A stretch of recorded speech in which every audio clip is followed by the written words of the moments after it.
Muito bom dia, agronegócio. Hoje é segunda-feira, 20 de maio de 2024. São 8 horas e 5 minutos pelo horário oficial de Brasília. Começa agora a nossa abertura de mercado, onde você acompanha notícias, preços e entrevistas, tudo para que você seja o produtor rural mais bem informado do Brasil. A gente começa a semana com informações importantes.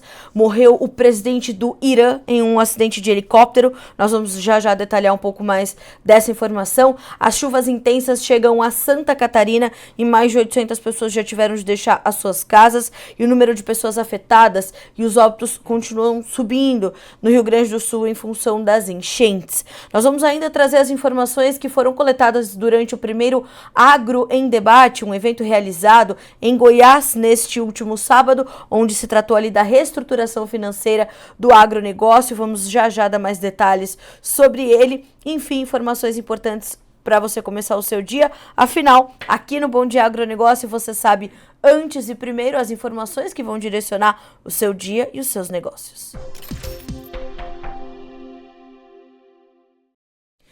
8 horas e 6 minutos pelo horário oficial de Brasília. Vamos checar primeiramente as bolsas internacionais, essas que já estão funcionando, e nós temos então altas para os grãos negociados na Bolsa de Chicago nesta segunda-feira. Perdão. Soja, 12 dólares e 32 centes por bushel, 0,4% de alta. No milho, 4 dólares e 54, subindo 0,4% também. Já o trigo dispara novamente, 2,8% de ganho para 6 dólares e 69 centes por bushel. No nosso quadro de entrevistas hoje, conosco estará Elcio Bento, analista das safras e mercado, para nos trazer mais informações sobre o mercado de trigo, que está nessa trajetória de alta contínua. Na última semana já fechou aí com boas altas e testa esse movimento nesse início de semana novamente. Café na Bolsa de Nova York. Antes da gente ir para a Bolsa de Nova York, vamos checar também as cotações dos derivados de soja ainda na Bolsa de Chicago. Vamos olhar os mercados de farelo e de óleo. Bom, nós seguimos por aqui. Tive uma dificuldadezinha aqui para conseguir os números do farelo e do óleo, às vezes acontece, o site da Bolsa de Chicago às vezes fica um pouco carregado demais. A Bolsa de Nova York, nós temos 0,4% de baixa para o café, 2 dólares e 5 por libra peso, o açúcar 1,4% de alta, então nós temos uma recuperação nos preços do açúcar, 18 centes mais 38 por libra peso, o algodão 0,7% de queda, 76 centes mais 41 por libra peso, e com o petróleo checamos os demais grupos de commodities. Nós temos então o petróleo caindo nesta manhã de segunda-feira, 0,4% de queda para o WTI, 79 dólares e 30 centes por barril, perdão. O Brent, 83 dólares e 75 centes por barril, 0,3% de baixa. Gás natural sobe 0,9%, o ouro 0,9% de alta também. A prata se destaca e tem 2,5% de ganho, enquanto o cobre sobe 1% na manhã de hoje nas bolsas internacionais. Para concluir a rodada de preços, fechamento positivo para farelo, para óleo na Bolsa de Dalian, que é o mercado futuro chinês, negociações por lá já encerradas. Já o milho, hoje a voz está um pouquinho difícil. O milho fechando em campo negativo nesta segunda-feira no mercado futuro chinês. Um rápido recado aqui de Eduardo Vanin para a gente entender um pouquinho dessa combinação de financeiro mais fundamentos. Bolsas americanas de lado, o CSI 300 encerrou a semana com alta de 0,3% a quinta semana seguida. Novos estímulos na China, dados da economia americana continuam decepcionando, pavimentando o caminho para 2 ou 3 cortes de juros ainda neste ano. Ouro renovando suas máximas históricas, petróleo estável, dólar index estável, trigo puxando os futuros em Chicago, clima na Rússia continua no radar, janela de plantio para 7 dias nos Estados Unidos. Na agenda de hoje, a evolução do plantio nos Estados Unidos, que hoje será reportado às 17 horas, horário de Brasília. O USDA traz o seu novo acompanhamento, o novo reporte de acompanhamento semanal de safras, né? Então nós temos ali uma movimentação importante e estamos acompanhando, estamos atentos, portanto, a esta informação. 17 horas, horário de Brasília. Bom, dadas as informações de preços, vamos às manchetes, vamos conferir as notícias da manhã.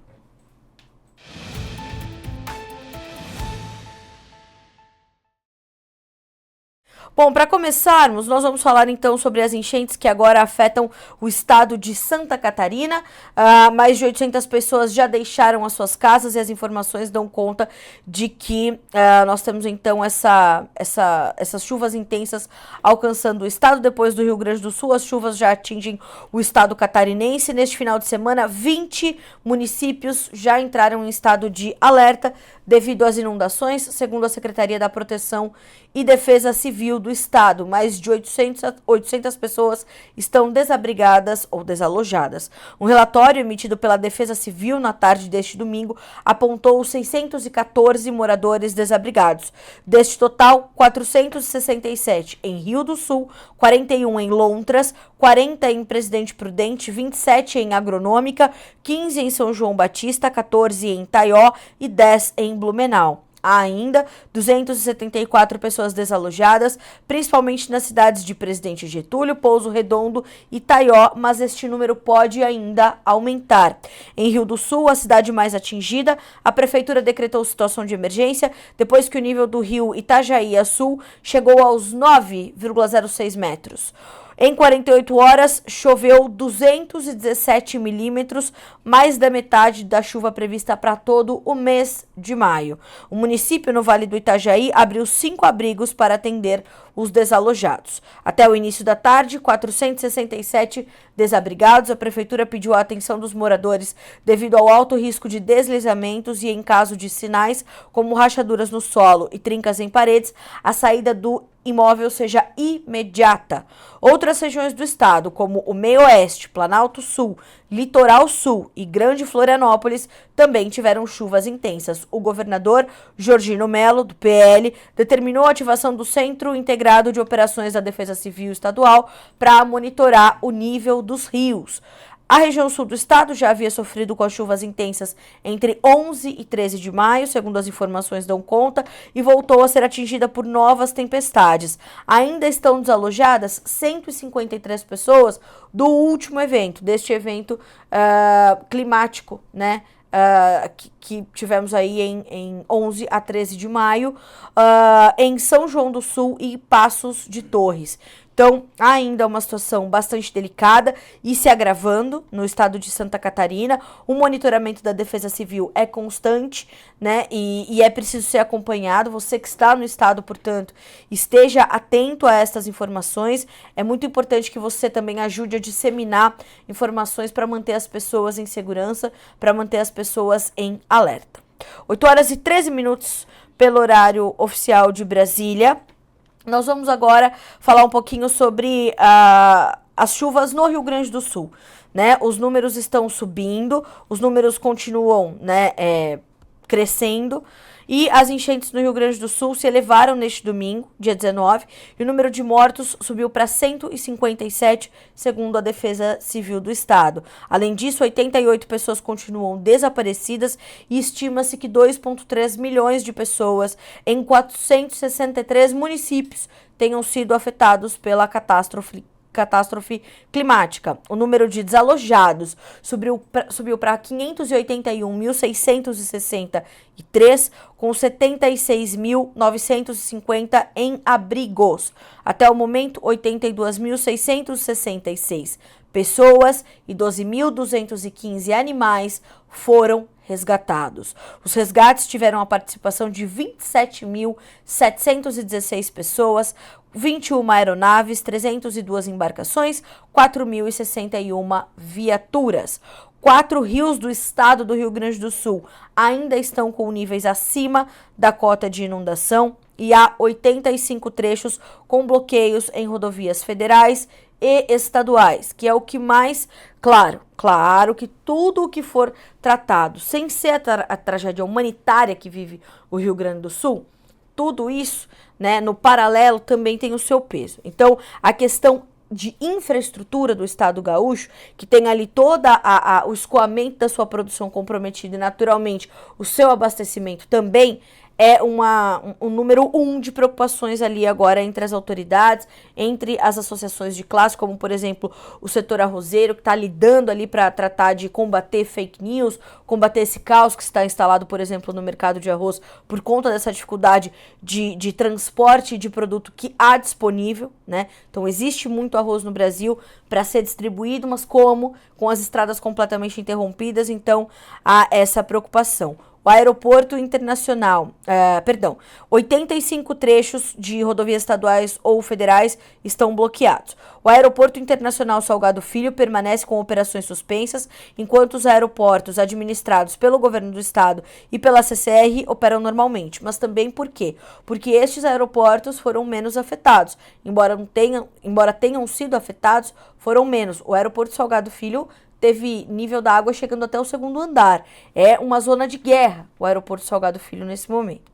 Além disso, a ANAC liberou voos comerciais para transporte de passageiros e carga na base aérea de Canoas, na região metropolitana de Porto Alegre, que é destinada à aviação militar. Mas claro que após essas inundações causarem danos, né, sem precedentes ao aeroporto comercial ali na infraestrutura do Salgado Filho, essas bases militares foram... tiveram as suas operações revistas ali, pelo menos para esse momento de crise. Em relação aos portos, o porto de Porto Alegre tem operações suspensas, o porto de Pelotas suspendeu o embarque de toras de madeira e o porto de Rio Grande opera normalmente. Para o Rio Grande, para o porto de Rio Grande, a atenção está para o calado. O calado está menor e por isso o volume de grãos também que está ali sendo transportado será menor nesse momento. Então, o Porto de Rio Grande, a autoridade portuária, Portos RS, já trouxe essa informação no final da última semana. Mas na atualização, então temos essa situação mantida. Rio Grande operando normalmente, mas com as suas limitações naturais, por conta do que está acontecendo. Porto Alegre e Pelotas, operações ainda suspensas. A travessia para São José do Norte está realizando apenas o transporte de veículos altos, como caminhonetes. 8 horas e 17 minutos pelo horário oficial de Brasília. Na sequência, uma informação ainda bastante importante desta segunda-feira é a morte do presidente do Irã, Ebrahim Raisi, que morreu após uma queda de helicóptero. O presidente de 63 anos morreu na madrugada desta segunda-feira após a queda do helicóptero que o transportava de volta ao país depois de uma visita à fronteira com o Azerbaijão. Neste domingo, dia 19. Raisi estava acompanhado do chanceler Hossein Amiradolahian, do líder religioso Hicmet al-Hassem e do governador da província iraniana do Azerbaijão Oriental. A informação já foi confirmada pelo veículo estatal IRNA e pelo governo do Irã. Ao chegar ao local do acidente, o helicóptero estava completamente queimado e os agentes confirmaram que não havia sobreviventes. Os políticos viajavam em direção ao Azerbaijão para inaugurar uma barragem ao lado do presidente do país visitado na fronteira entre ambas as nações. Segundo a agência de notícias oficial IRNA, mais de 20 equipes de resgate equipadas com drones e cães farejadores haviam sido enviadas ao local do acidente, próximo à cidade de Joufa, a cerca de 600 quilômetros da capital iraniana, Teherã. A busca foi acompanhada pela comunidade internacional, dada a relevância, naturalmente, do Irã no Oriente Médio, região abalada pelo conflito entre Israel e Hamas, que é um aliado de Teherã. Arábia Saudita, Catar, Emirados Árabes Unidos e Kuwait ofereceram ajudas nas buscas, assim como a Síria e o Iraque. A Turquia enviou 32 socorristas e 6 veículos para acompanhar este resgate. O primeiro vice-presidente deve assumir o comando do país neste momento. O Ebrahim Raisi, presidente iraniano morto nesta segunda-feira, foi eleito em 2021 e tem sido, até o dia de ontem, uma figura proeminente para o país como um presidente que supervisionava todo o trabalho do governo. Era a segunda pessoa mais poderosa na estrutura política do Irã, depois, claro, do líder supremo, o Ayatollah Ali Khamenei, como mandam ali as regras do Irã. Então, o Irã está bastante abalado, não podemos esquecer que a faixa de Gaza, Gaza está ali ainda também vivendo uma crise humanitária sem precedentes, depois dos ataques do grupo extremista Hamas a Israel. Então se iniciou um novo conflito ali no Oriente Médio, que tem se escalado, inclusive sendo absorvido por outros grupos terroristas, então Líbano, né, e outros países envolvidos. Então a tensão no Oriente Médio é grande, a região, né, tá numa pressão muito intensa, então vai ser bastante importante acompanhar os desdobramentos da morte do presidente iraniano Ebrahim Raisi ao longo desses próximos dias. 8 horas e 20 minutos pelo horário oficial de Brasília. Nesse momento, a gente vai acompanhar uma das entrevistas que nós fizemos durante o primeiro Agro em Debate, que aconteceu em Goiânia, Goiás. O evento foi realizado e promovido pela JD Agro, que é o escritório João Domingos Advogados Associados, um escritório muito tradicional de Goiás para tratar de casos focados no agronegócio, que tem como seu CEO o Dr. Leandro Marmo, que está todas as segundas-feiras conosco aqui no Bom Dia Agronegócio, no quadro No Campo da Lei. Além da JD Agro, os outros realizadores deste evento foram a ABD Agro, Associação Brasileira em Defesa do Agronegócio, e a BR Fazendas. Agora a gente confere esta entrevista do Dr. Leandro Marmo, feita direto do primeiro Agro em Debate, neste domingo em Goiânia, Goiás.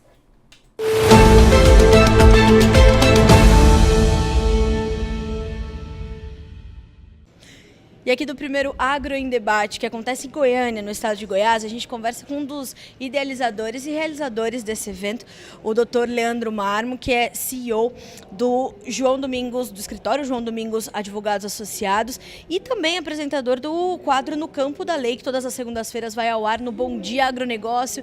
Né, Dr. Leandro, um prazer estar aqui fazendo a cobertura desse evento. E a gente conversava um pouquinho antes de entrar no ar, e o senhor me falava que, de fato, o público-alvo foi alcançado e as expectativas estão sendo atendidas. Seja bem-vindo. Olá, Carla. Muito obrigado inicialmente pela presença de vocês aqui cobrindo esse importante evento. Está superando até as minhas melhores expectativas. Os palestrantes de altíssimo nível, a organização do evento está extraordinária e os convidados também, um público extremamente seleto, né, de produtores rurais. O pessoal está realmente muito interessado e engajado no evento.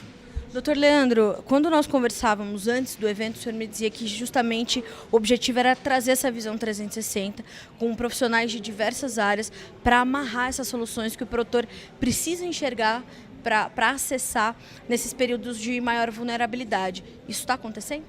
Sim, sem dúvida alguma. Nós estamos passando por um momento muito desafiador na perspectiva financeira no agronegócio e a grande maioria dos produtores rurais não sabem exatamente como agir, como fazer. O que ele vê simplesmente é que, terminada a colheita, com todo o dinheiro que ele apurou, ele pagou o que dava para pagar de contas e ainda faltam alguns milhões, 5, 10, 15 milhões ou mais de contas para pagar, e ele fica desesperado sem saber o que fazer.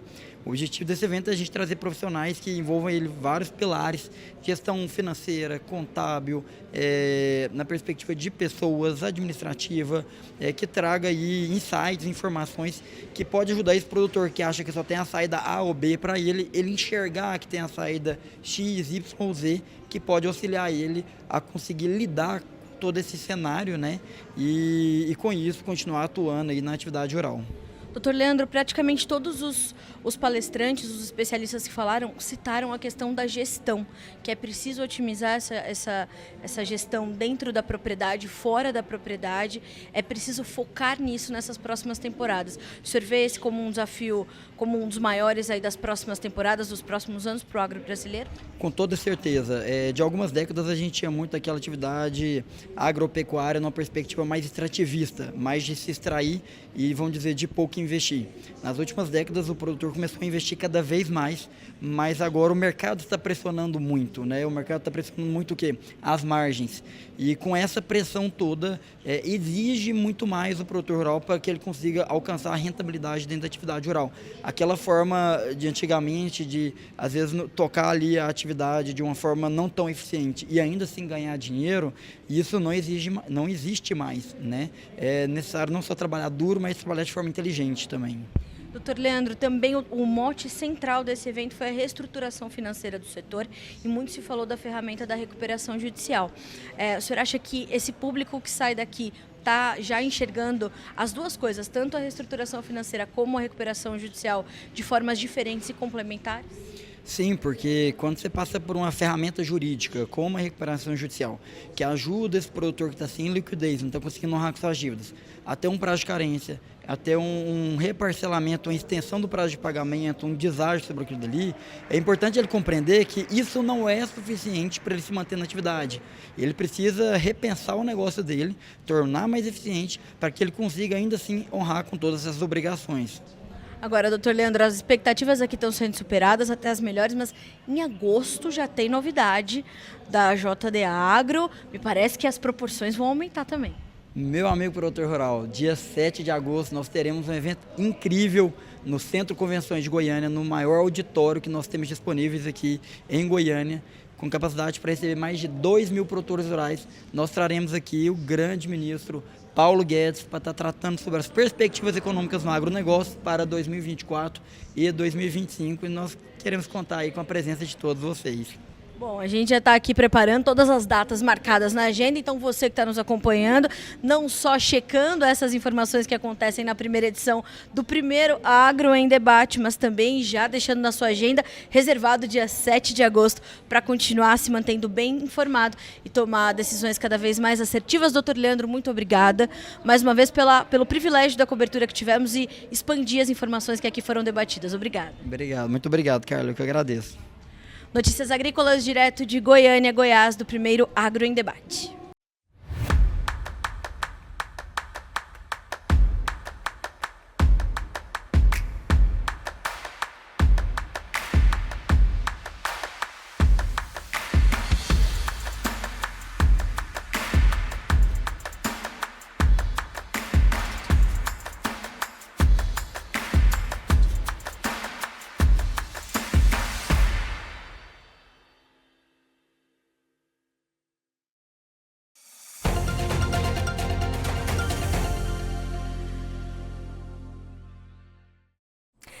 Vocês conferiram então a entrevista do Dr. Leandro Marmo, CEO do escritório João Domingos Advogados Associados, lá de Goiás, mas outras entrevistas também foram feitas neste evento. Nós temos ali especialistas importantes falando em gestão, recuperação judicial, mercado, pecuária. Olha, foi um evento assim com muitas personalidades de renome, uma audiência maciça de produtores rurais, o que engrandece ainda mais a iniciativa, uma vez que mostra que o produtor está engajado em acessar informações de qualidade para tomar boas decisões. Inclusive, em uma das palestras, o Notícias Agrícolas foi citado e o tema da palestra era informação, que é um insumo indispensável, e o Notícias Agrícolas foi citado como uma das fontes de maior confiança do produtor rural. Então, claro que isso é motivo de orgulho para nós, e você acompanha a cobertura desse evento ao longo de toda essa segunda-feira aqui no Notícias Agrícolas.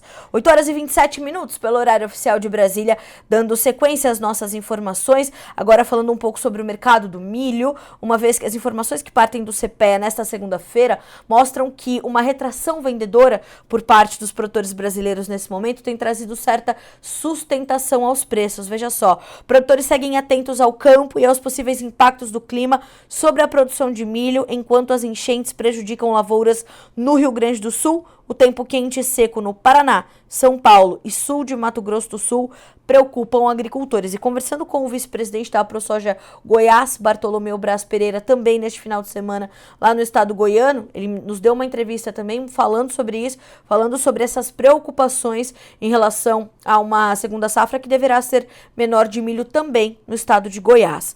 Bom, com isso, o levantamento do CPEA mostra que poucos vendedores vêm disponibilizando novos lotes no spot, sustentando os preços do cereal em um cenário de demanda enfraquecida. A maior parte dos compradores está afastada à espera da entrada de maiores volumes. A colheita de milho segunda safra começou no Paraná, Mato Grosso e Goiás e em algumas áreas de Minas Gerais e de São Paulo. E apesar de preocupações e de possibilidade de reajustes na oferta nacional, estimativas seguem apontando uma safra volumosa no Brasil.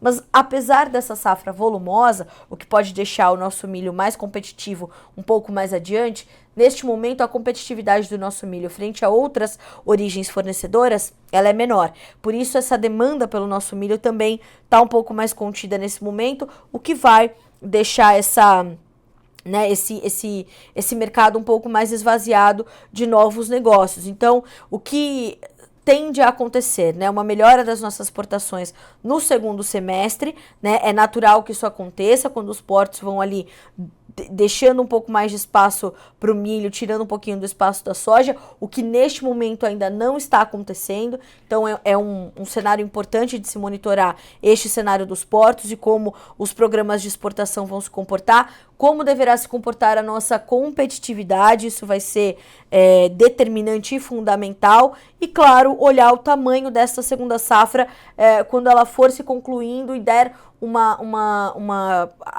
a possibilidade de ser enxergada com mais clareza, né, o real tamanho. Já é sabido que a área foi menor em função dos problemas que foram registrados nas safras de verão, em especial na soja, e a produtividade também não foi plenamente alcançada, também em função de problemas de clima, né, condições adversas. Então, o mercado monitorando bem de pertinho essa condição da safra brasileira, segunda safra brasileira, para ter esse entendimento.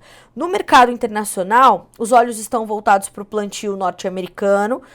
O novo reporte do USDA sai nessa segunda-feira, de avanço do plantio, segundo os dados de expectativas do Grupo Laboro. O USDA deve trazer hoje cerca de 75% de área plantada com o milho. Há algumas regiões que sofrem um pouquinho com o excesso de umidade, principalmente a leste ali do Corn Belt, ou do meio oeste americano, né, da principal região produtora, e isso também está no foco, claro, do mercado. Para o mercado internacional, o principal driver agora para os preços é o clima nos Estados Unidos. 8 horas e 31 minutos pelo horário oficial de Brasília. Agora a gente vai acompanhar uma nova reportagem. A gente vai ver um depoimento colhido, para ser mais exata, durante o evento Bayer Forward Farming em Pirassununga, no interior de São Paulo, onde esteve presente o diretor do Notícias Agrícolas, Daniel Olive, onde ele pôde conversar ali não só com os representantes da Bayer, mas também com produtores rurais, para entender como a evolução do agronegócio e a agricultura regenerativa estão bastante conectadas. E isso foi apresentado por este evento realizado pela Bayer aqui no interior de São Paulo, na fazenda da família Vick. Eles abriram as porteiras de sua propriedade para demonstrar como os agricultores praticam uma agricultura moderna e sustentável. Carolina Graça, que é diretora de sustentabilidade da divisão agrícola da Bayer para a América Latina, explica mais sobre estas ações e também qual o futuro pensado pela Bayer para a agricultura mundial. Acompanhe. A gente sabe que o produtor brasileiro já faz plantio direto, rotação de culturas e tudo mais. E ele nos faz a pergunta, puxa, o que mais que eu devo fazer para ser considerado um agricultor enquadrado como praticante da agricultura regenerativa? Ele já tem um bom começo, ele já está familiarizado com grande parte das práticas de agricultura regenerativa. Mas aí o que a gente percebe é que dá para subir um degrau, levar para um outro patamar. Então, rotação de cultura, soja e milho, puxa, será que a gente consegue trazer um pouco mais de diversidade aí para essas culturas? Então, dá para intercalar com as plantas de cobertura ou então com uma outra cultura comercial também para quebrar o ciclo. Então, assim, a gente amplia o olhar do produtor e acho que é muito importante para ele a gente ter essa visão de jornada, né? Que a gente não precisa fazer uma transformação radical, a gente vai incorporando novas práticas, vendo os resultados e aí o próprio produtor se anima para ir para puxa, tem mais alguma prática que agregue? Nessa jornada do produtor, muitas vezes ele pergunta, bom, então tá bom, entendi esse conceito, mas por onde eu começo essa intensificação? O que vai dar mais resultado? Então a Bayer, durante o AgriShow, lançou uma ferramenta que vai ajudar justamente o produtor a tomar essa decisão. Então, o que eu gostaria de aperfeiçoar na minha propriedade, qual o nível de investimento que eu gostaria de fazer e aí a condição também da minha propriedade e qual a prática que eu deveria incorporar. Então, é isso, essa jornada de práticas, começando por aquelas que dão melhor resultado de acordo com o objetivo que o produtor quer atingir. Isso, mas como convencer esse produtor a entender que isso não é um custo a mais? Sim, quando o produtor percebe que essa agricultura regenerativa entrega resultado, ele começa a ver esse conjunto de recomendações de uma outra forma. E acho que um ótimo exemplo que nós vimos aqui, que é o seguinte, a gente tem experimentado anos muito desafiadores do ponto de vista climático, né? Com excesso de chuva em alguns anos, seca em outros, altas temperaturas e tudo mais. E o produtor teme muito pela estabilidade de produção dele, né? O clima está variando muito e sempre foi um componente muito importante da agricultura. Da produtividade na propriedade. Quando a gente consegue demonstrar para ele que através da agricultura regenerativa você consegue construir essa resiliência, claro que a sua produção vai um pouquinho para cima, um pouco para baixo, mas com pouca variação comparado com a grande variação do clima na região. Fala, puxa, então isso serve como um seguro para mim. E aí ele se interessa, o que mais que eu posso fazer para ter realmente esse resultado? E o que mais que eu posso fazer para ter esse ganho de produtividade? Para ter essa economia nos meus investimentos ou uma maior margem? Então são todas perguntas que o produtor vai se fazendo e a gente vai demonstrando como a agricultura regenerativa pode entregar, pode responder a esses objetivos. Como é que, então, o convencimento está na demonstração de uma fazenda como essa, aqui na Fazenda Estância? Sim. A demonstração do resultado deles é o exemplo que dá certo? Sim, exatamente. Aqui é um exemplo muito palpável e muito próximo da realidade do produtor. Então, se ele visita uma propriedade que já está alcançando esses resultados, ele vai falar, puxa, será que eu posso trazer aqui para a minha propriedade? Serve como uma referência para ele também embarcar nessa jornada. E qual é o futuro do Bayer Forward Farming? Quais são os próximos passos? Bom, a gente já tem vários elementos de sustentabilidade nessa propriedade, mas existem muitas outras soluções em sustentabilidade, em agricultura sustentável. Então, os próximos passos é a gente testar novas tecnologias, aumentar a produtividade da propriedade como um todo. Para além disso, o que nós desejamos como Bayer? Então, amplificar a mensagem. Amplificar através do Bayer Forward Farming, amplificar até através de programas como o Procarbono e também através da nossa equipe de suporte técnico ao produtor. Então, através de visitas de campo, de treinamentos, de viagem e tudo mais, a gente leva e amplifica essa mensagem através de diferentes canais. Legal. Significa que se ele adotar essas técnicas, ele vai ser melhor? O que ele vai ganhar diretamente em adotar essas técnicas? Eu acho que o primeiro resultado é estabilidade de produção e um aumento de produtividade ao longo do tempo, com redução de custo e uma melhor saúde de todo o sistema produtivo. Isso é o primeiro resultado para o produtor.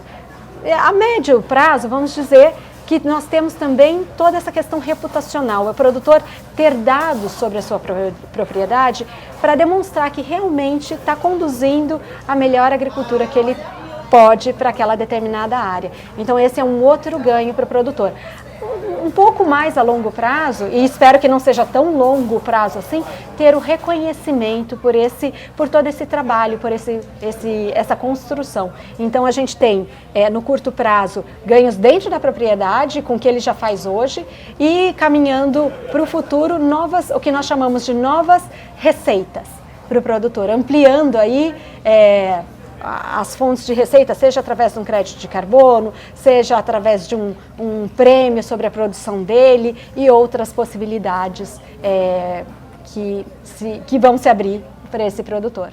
Bom, quando a gente ouve a Carolina falar, é muito claro que a Bayer pensa, né, nesse futuro da agricultura como um processo constante, né?